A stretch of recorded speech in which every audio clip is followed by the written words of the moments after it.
Hello friends, this is Mr. Akash Vasan Nesarkar, lecturer in chemistry, Department of Chemistry, KLS Gokte PU College of Commerce and Science, Belgavi. Student, so this is my fourth lecture on a surface chemistry, and today we are going to see the remaining things of the adsorptions. Friendly's adsorption equation for solid we have discussed in a last class. In order to derive the Freundlich adsorption equation for solution, then we have to put the log along the x-axis and the y-axis to get the adsorption equation for solution case, where C is the equilibrium coordination concentration.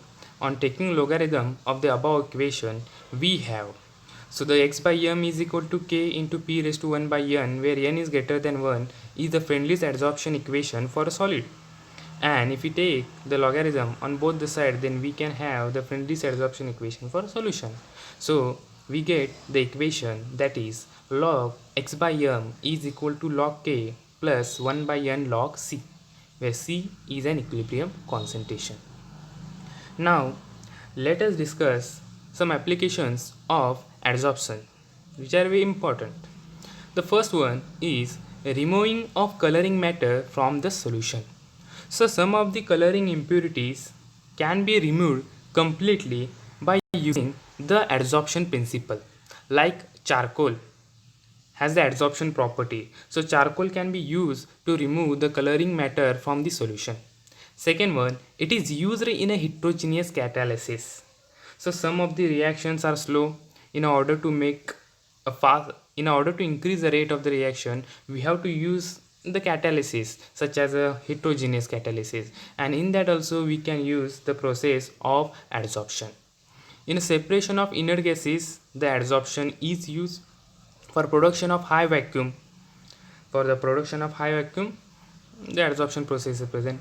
And silica and aluminum gels are used as adsorbents for controlling humidity. So this is a very good important property of adsorption, because in order to control the humidity, we are using the silica and aluminum gels as adsorbents where the process of adsorption takes place. And sixth one, in a chromatographic analysis. So this point in a chromatographic analysis we already discussed in PUC first year, that is separation of organic compounds. So like chromatographic analysis and column chromatography, many things are there. So these are the several applications of adsorption, okay, and these are very important for the examination. Now in this slide we are focusing on the catalysis. So you might be knowing some of the reaction take place within the fraction of a second, and some of the reaction take place in 1 day or a 2 day. Some of the reaction take place like a rusting of iron, it take place many days like 4 months and etc. So what is a catalysis? We can make those reaction faster, or some fast reaction we can make them slower by using the catalyst. Okay, so it is very important thing to know which are the catalyst can be used to increase the rate of the reaction or to decrease the rate of the reaction. Nothing but to make the reaction faster or to make the reaction slower, we use the catalysis. So let us study what is a catalysis in terms of chemistry language. The catalyst is a chemical substance which can change the rate of a reaction without being used up in that reaction, and this process is known as catalysis. So catalyst, first of all, it is a chemical substance which can change, or you can say which can alter the rate of a reaction without being used up in that reaction. It do not take part in the reaction. Okay, catalyst is not going to mix with a reactant, or it's not going to mix with a product, but it just support the reactant, and this process is called as a catalysis. And after the completion of the reaction, the catalyst will remain as it is. For example, manganese dioxide is used as a catalyst to increase the rate of a decomposition of potassium chlorate. So the manganese dioxide is a catalyst for the decomposition of potassium chloride. So in order to do the decomposition of potassium chloride, we have to use the magnesium dioxide. So potassium chloride, that is KClO3, can be decomposed into potassium chloride and 3 moles of oxygen. So it will increase the rate of decomposition, because initially the decomposition reaction of potassium chloride is just slow, but if we use the magnesium dioxide, then that reaction can make a fast. Okay, so catalyst will increase the rate of decomposition of potassium trichloride. So यहाँ पे decomposition potassium chloride का बहुत ही slow होता है, लेकिन हम जब manganese dioxide use करते हैं तब डीकम्पोजिशन फास्ट होता है. So rate of the reaction क्या होता है, बढ़ जाता है. So that is a use of a catalyst. And product में ना मैग्नीज डाइऑक्साइड है ना रिएक्टेंट में मैग्नीज डाइऑक्साइड है, सिर्फ एरोमैक के ऊपर मैग्नीज डाइऑक्साइड. इसका मतलब क्या, मैग्नीज डाइऑक्साइड ना रिएक्टेंट के साथ रिएक्ट कर रहा है ना ही प्रोडक्ट के साथ रिएक्ट कर रहा है. It just support the reaction to increase the rate of a reaction.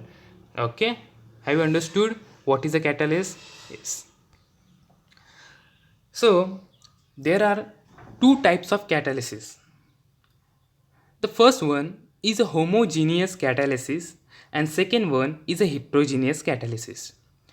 You might be knowing the meaning of the term homogeneous and heterogeneous that we have already learned in previous year. So homo means same, right, and hetero means different. Homo means what? Same, and hetero means different. So let us know what is homogeneous catalysis.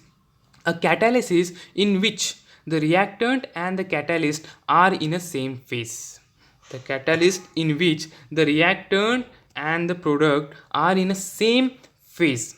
So when catalyst and the reactants are present in same phase is nothing but what? If the reactants are present in solid, then catalyst is also present in a solid only. If the reactants are present in gaseous phase, then catalyst must be present in a gaseous state only. So if both the reactant and the catalyst are present in the same phase, then such type of catalyst is called homogeneous catalysis.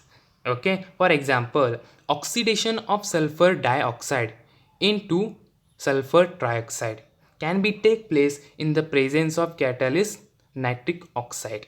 Okay, so यहाँ पे reaction हमने दी है 2SO2 that is sulfur dioxide which is present in gaseous state, right? Sulfur dioxide present is gaseous state, and also oxygen gas is present, and the main thing is what? The catalyst. It is present in which phase? Yes, it is mentioned in the parenthesis, that is what? Gaseous state. So reactant are also present in gaseous state, catalyst is also present in gaseous state. So if both the things are present in gaseous phase or in the same phase, then such type of catalyst is called as homogeneous catalysis. So यहाँ पे sulphur dioxide का oxidation किस में हो रहा है? Sulphur trioxide, with the help of which catalyst? Nitric oxide. Okay, so next one, heterogeneous catalysis. A catalysis in which the reactants and the catalyst are in the different phase. So this is important now. So homogeneous में हमने क्या सीखा? Reactants and the catalyst are present in the same phase, but here in a heterogeneous catalysis, a catalyst in which the reaction in which the catalyst and the reactants are present in different phase. So यहाँ पे nitrogen is present in a gaseous phase, hydrogen is also present in a gaseous phase, but the catalyst is present in a solid state. So which catalyst we are using here? Iron as a catalyst. So this is a formation of ammonia, that is manufacture of ammonia reaction by the Haber's process. So when nitrogen gas mixed with the hydrogen gas in the presence of iron as a catalyst, you will get ammonia solid. Okay, you will get ammonia in terms of a solid. So यहाँ पे reactant and the solids are present in a different phase. So nitrogen is present in a gaseous state, hydrogen is present in a gaseous state, but the catalyst is present in a solid state. So both are present in a different phase. So such type of catalyst is called heterogeneous catalyst. Okay, it's very simple. Next one. So there are some terms which are important in order to understand the catalysis processes. The third one is what? Promoters. Okay, promoters. These are the substances which increase the activity of catalyst. So initially we have to initiate the catalyst. Okay, and in order to initiate the catalyst we require what? Promoters. So promoters are nothing but simply activate the catalyst, or which gives the support to the catalyst. So such type of substances are called promoters. For example, molybdenum is a promoter, whereas iron is a catalyst in the Haber process. Here it means what? To activate the iron catalyst we require what? Molybdenum.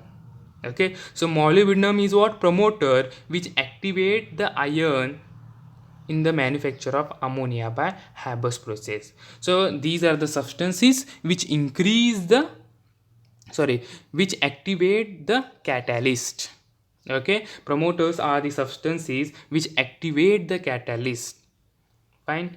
Next, the next one is what? Catalytic poisons, or it is also called as the inhibitors.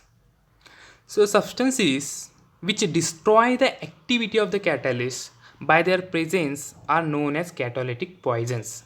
So these are the substances which destroy the activity of the catalyst or which retard the rate of the reaction. Such substances are called catalytic poisons.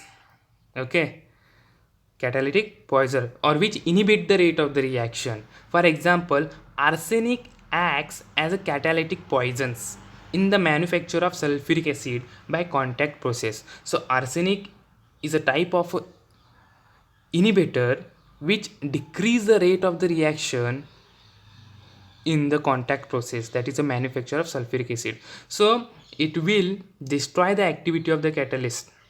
Okay, or it will reduce the function of the catalyst. So such type of chemical substances are called catalytic poisons. Such type of chemical substances are called catalytic poisons which destroy the activity of the catalyst or which reduce the power of the catalyst. Such substances are called catalytic poison. For example, arsenic acts as a catalytic poisons in the manufacture of sulfuric acid by contact process. Thank you. So remaining things we will learn in the next class. Okay.